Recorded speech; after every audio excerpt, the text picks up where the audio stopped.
नमस्कार कालू माली साहब, मुझे आपसे एक बात पूछनी है। मैं एक औरत हूँ।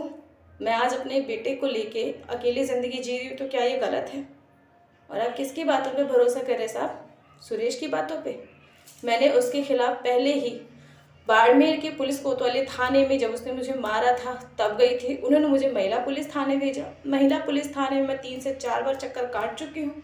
उसके खिलाफ मैंने शिकायत भी दर्ज कराई है। ये इसकी कॉपी है साहब, मैंने आपको पहले ही व्हाट्सअप कर दिया है, आप ध्यान से देख लीजिए। ये सुरेश की ही राइटिंग है। सुरेश ने खुद लिखा हुआ है कि मेरी पत्नी जहाँ भी है उसकी मर्जी है, मैं उसको तंग या धमकी नहीं दूंगा। और रही बात मुझे भगाने की, मैं कोई छोटी बच्ची नहीं हूँ, नहीं दूध पीती बच्ची हूँ। मैं मेरी मर्जी से बाड़मेर छोड़ा है, क्योंकि इसी सुरेश के चलते मेरी नौकरी चली गई वहाँ से। मेरे पास कुछ बचा नहीं। सुरेश को बहुत अच्छे से पता था कि मैं बाड़मेर छोड़ के जा रही हूँ। उसी ने मुझे बोला जाने से पहले तलाक का जो भी है अपना करके जाना। वो मुझे हर बार मिलने के बहाने ढूंढता था। जब मैंने उसे साफ बोला कि मुझे तुम्हारे साथ किसी भी तरह कोई रिश्ता नहीं रखना है, तो उसने बोला तुम्हें जहाँ जाना है जाओ, बेटे को भी लेके जाओ, मुझे कोई तकलीफ नहीं है, तुम साइन करा लो बस। वो बार बार मुझे सिर्फ फोर्स करता रहा, हमेशा मुझे फ़ोन करके गाली देना, गंदी गंदी भद्दी भद्दी बातें बोलना, हर एक तरीके से। मैं आप लोगों से एक ही बात पूछना चाहती हूँ कि क्या एक औरत अकेले ज़िंदगी नहीं जी सकती? और दूसरी बात, ये इंसान जिस इंसान पे आज इल्ज़ाम लगा रहा है कि मुझे लेकर भागा है, जो आज ये इंसान जिस पे इल्ज़ाम लगा रहा है मुझे लेकर भागा है, तो आप एक बात बताइए, जब ये उससे पैसे ले रहा था तब इसको याद नहीं आए? आप एक बार उसका बैंक स्टेटमेंट चेक कीजिए कि इसने उस फौजी से कितने पैसे लिए। मेरे ज़रिए इसने हर जगह मुझे रखकर, मालिक हर जगह इसने मुझे आगे रख के पैसे लिए। पैसे भर भर के मैं जब थक गई, इससे हार गई, इसको पैसे देना मैंने बंद किया, तो इसने मारपीट शुरू की मेरे साथ कि मेरे लिए पैसे लेकर आ, कहीं से भी लेकर आ। सब हार कर तब मैंने इससे फाइनली वकील से बात की डिवोर्स के लिए। वकील ने भी इसको समझाने की कोशिश की, गणेश लॉयर आप जाके बात कर सकते हैं उनसे, पूछ सकते हैं क्या मैंने तलाक के लिए पहले कभी बात नहीं की इनसे। हमेशा मैंने इससे अलग होने की बात की, लेकिन ये बार बार अपनी बात पे अड़ के कहता कि ठीक है मैं कमाऊंगा। कभी ये कमाया ही नहीं। दिन रात सिर्फ अपने फ़ोन पे शेयर चैट चला के लड़कियों से चैट करता था। मैं एक सुबह 9 बजे घर से निकलती थी और रात के 9:30 बजे घर आती थी साहब। मेरा क्या, तो उसने मारपीट शुरू की मेरे साथ कि मेरे लिए पैसे लेकर आ, कहीं से भी लेकर आ।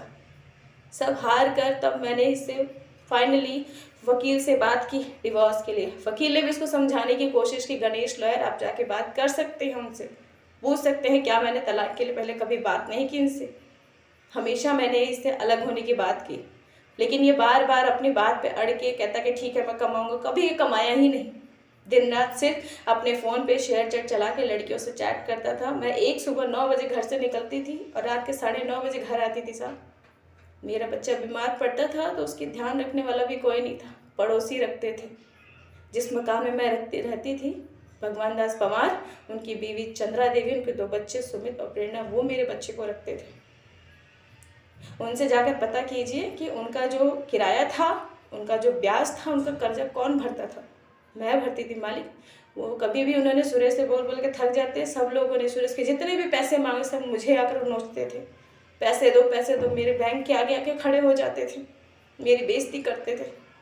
जब मैं थक हार गई इससे, मुझे लगा भी नहीं सुधरेगा, तब मैंने इससे अलग होने का फैसला किया। क्या मेरा इतना भी हक नहीं है कि मैं अकेली ज़िंदगी जी सकूं या किसी और के साथ जी सकूं? सिर्फ इसकी आवारगी बर्दाश्त करती रहूं? पहले तो यही लोग जो आज सुरेश का साथ दे रहे, यही लोग बोलते थे कि सुरेश को तलाक दे दे, सुरेश को तलाक दे दे। मैंने फिर भी कहा कोई बात नहीं, आज नहीं कल इंसान सुधर जाएगा। जब मैंने खुद देखा कि इसका हाथ मेरे पर इतना शुरू हो गया, मारना पीटना, सर फोड़ना, हर एक चीज़, तब मैंने अंत में जाकर इससे तलाक की बात की। इसने बोला कि कोई बात नहीं, तुझे अलग रहे, तुझे देखती हूँ कौन तुझे रखता है। मुझे धमकाता था, मेरे घर वालों से भी पैसे मंगवाता था ये। मैंने मेरे घर वालों के आगे भी हाथ फैलाए हैं।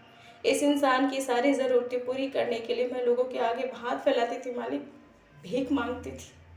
आज ये जिस इंसान का नाम घसीट रहा है, उस इंसान से भी मैंने पैसे लेकर इसी इंसान को दिया है।